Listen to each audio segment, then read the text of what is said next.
express each number as a product of its prime factors and the first number is 3825. Student यहां पर हमें इसकी prime factorization show करनी है. So now 3825. Student ये number 3 से डिवाइड हो सकता है क्योंकि यहां पर sum of digit 3 plus 8 plus 2 plus 5. ये स्टूडेंट कितना है?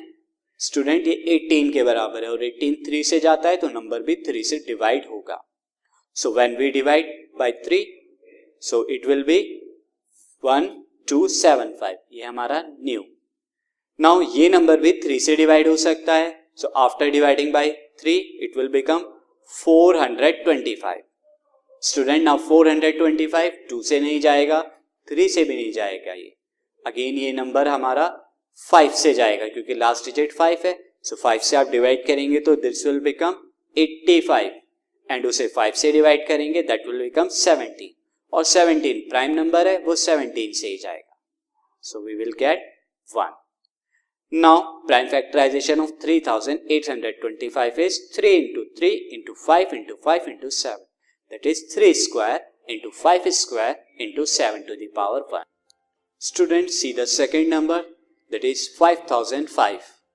Now 5005 ना तो ये 2 से डिवाइड होगा क्योंकि ऑड है और ना ये 3 से हो रहा क्योंकि सम ऑफ डिजिट यहाँ पर 10 है.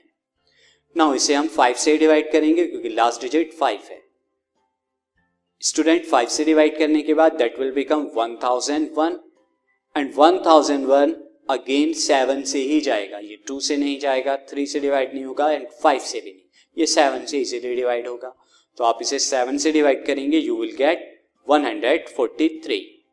नाउ 143 को आप इजीली 11 से डिवाइड कर सकते हैं. स्टूडेंट 11 से डिवाइड होने के बाद ये कितना आएगा 13 एंड 13 सिर्फ 13 से ही डिवाइड होगा क्योंकि प्राइम नंबर है. So the prime factorisation for 5005 is 5 into 7 into 11 into 30.